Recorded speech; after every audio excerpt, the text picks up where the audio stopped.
করে বলি, পিতামাতার গায়ে যখন তুমি হাত তোলো রে যুবক, পিতামাতার কলিজার মধ্যে যদি বিন্দু পরিমাণ আঘাত পায়, মন থেকে যদি অভিশাপ চলে আসে, কিয়ামত পর্যন্ত আল্লাহ রাব্বুল আলামিন তোমাকে মাফ করবে না। ঠিক কি না?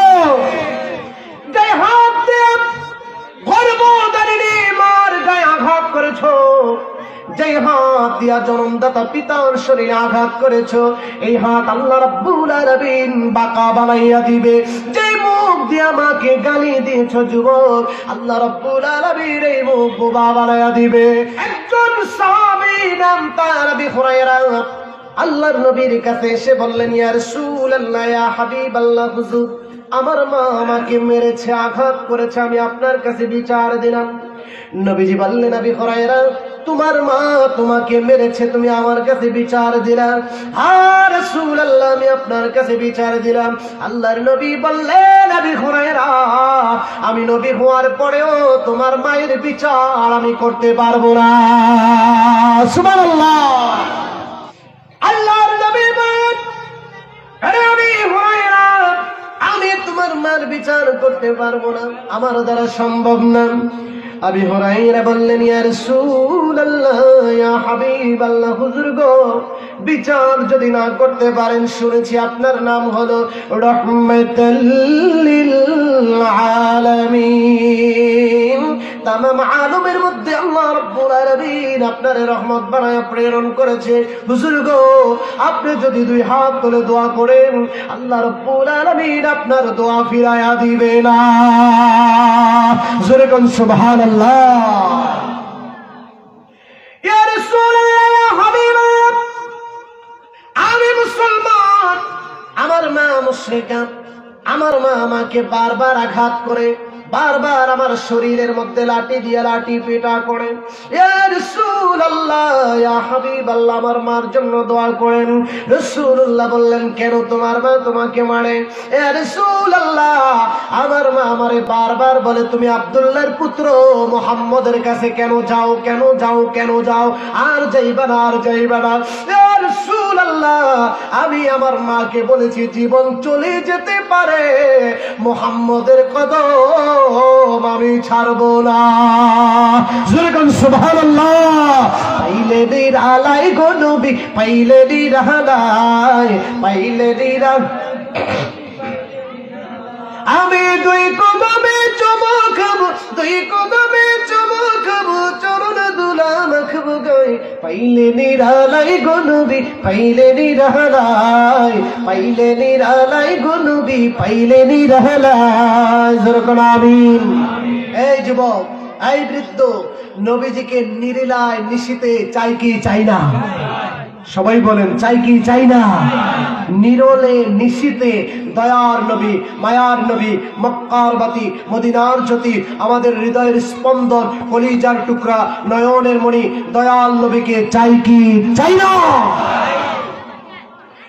হযরত আবু হুরায়রা বলেন, ইয়া রাসূলুল্লাহ, ইয়া হাবিবাল্লাহ, হুজুর আমার মা যখন আমার শরীরের মধ্যে আঘাত করে, আমি আমার মাকে বলেছি, কলিজার মা গো আপনিও তো আমার কলিজা, আর আব্দুল্লাহর পুত্র মুহাম্মদ আমার কলিজা, কারে ধরবো কারে রাখবো বুঝে উঠতে পারি না। ইয়া রাসূলুল্লাহ আমার মাকে বললাম, প্রাণের মা জীবন চলে যেতে পারে, আব্দুল্লাহর পুত্র মুহাম্মদকে আমি ছাড়তে পারবো না। ইয়া রাসূলুল্লাহ, ইয়া হাবিবাল্লাহ, আপনি তো রহমতের নবী, মায়ার নবী, দয়ার নবী, আমার মায়ের জন্য দুইটা হাত তুলে একটু দোয়া করেন। রাসূলুল্লাহ দুইটা হাত বাড়াইলো, রব্বে কারীম আবু হুরায়রার মাকে তুমি হিদায়াত নসিব করে দাও। জোরে বলো আমিন। আবু হুরায়রা দৌড়াতে শুরু করলো। একজন সাহাবী আবু হুরায়রাকে ডাক দিয়ে বললেন, আবু হুরায়রা আমার কাছে আসো। তুমি তো এত দৌড়ানোর মতো সাহাবী না রে আবু হুরায়রা, কেন এত তুমি দৌড়াচ্ছ? আবু হুরায়রা বললেন, দাঁড়ায় থাকার সময় নাই। কেন রে আবু হুরায়রা, কি হয়েছে? আবু হুরায়রা বলেন, আমার নবীর সাহাবী, আল্লাহর নবী আমার মায়ের জন্য দুইটা হাত বাড়ায়া দোয়া করে আমি দৌড়ায়া বাড়িতে যাই। আমি দেখতে চাই আমি আবু হুরায়রা আগে বাড়ি গেলাম নাকি আমার দয়াল নবীর দোয়া আমার বাড়ি আগে যায়। যেরকম সুবহানাল্লাহ। আবু হুরায়রা কি বলছে?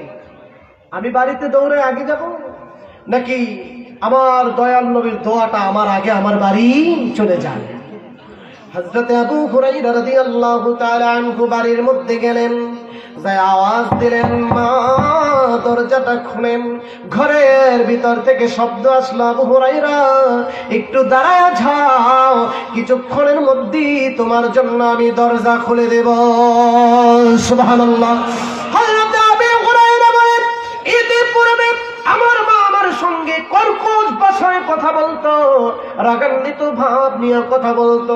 আমার দয়াল নবী যখন হাত তুলে দোয়া করেছে, ঘরের মধ্যে আসার পরে দেখলাম আমার মায়ের কণ্ঠের মধ্যে নরম নরম ভাব চলে এসেছে। সুবহানাল্লাহ বলবেন না? ঘরের দরজা খুলে দেওয়া হলো। আবু হুরায়রা ঘরের মধ্যে প্রবেশ করলেন। এবার মা আবু হুরায়রাকে ডাক দিয়ে কলিজার সঙ্গে মিলায়া বললেন, বাবারে আবু হুরায়রা, আমি বুঝতে পারি না আমি তোমার গায়ে কত লাঠি পেটা করেছি, কত আঘাত করে বলেছি আব্দুল্লাহর পুত্র মুহাম্মাদের কাছে যেও না। আরে আবু হুরায়রা, চিন্তা করে দেখলাম মক্কার কত বড় বড় কাফেরেরা, কত বেঈমান, স্বার্থপর, কত ধোঁকাবাজ, কত দালাল, কিন্তু আব্দুল্লাহর পুত্র মুহাম্মদ আরবের মক্কার ভূমির মধ্যে সবার সেরা। আবু হুরায়রা, আমি আর দেরি করতে চাই না রে আবু হুরায়রা, আমার ভুল হয়ে গেছে, অন্যায় হয়ে গেছে, আমার নবীজির দরবারে নিয়ে যাও। আবু হুরায়রা তার মাকে নিয়ে নবীজির দরবারে গেল। নবীজির সামনে দাঁড়াইয়া নবীজিকে বললেন, ইয়া রাসূলুল্লাহ, ইয়া হাবিবাল্লাহ, আমাকে ক্ষমা করে দেন, আমার সন্তানের জন্য দোয়া করেন, আমার জন্য দোয়া করেন, আর আমাকে পড়ায়া দেন লা ইলাহা ইল্লাল্লাহ মুহাম্মাদুর রাসূলুল্লাহ সাল্লাল্লাহু আলাইহি ওয়াসাল্লাম। ভাইরা আমার, এই হাদিসটির দ্বারা আমি এটাই বুঝাতে চেলাম, মা যদি কোনো অপরাধ করে আঘাত করবেন না, বাবা যদি কোনো অপরাধ করে আঘাত করবেন না। খবরদার খবরদার, জীবন চলে গেলেও মা বাবার গায়ের মধ্যে কোনোদিন হাত তুলবেন না, ঠিক কি না?